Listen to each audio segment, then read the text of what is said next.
আপনার প্রিয় অভিনেতাকে? এই সত্যি তো লিসেনারদের কল কাটা হয় না, তাই না?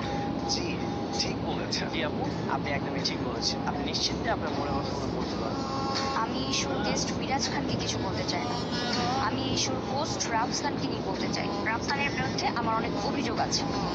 জি আপু, আপনি বলেন আপনার কি কি অভিযোগ আছে? এই মেয়ে কি আপনি শুধু শুধু ফোন করে দুষ্টুমি কেন করছেন? আপনার ফোনটা রেখে দিতে পারেন।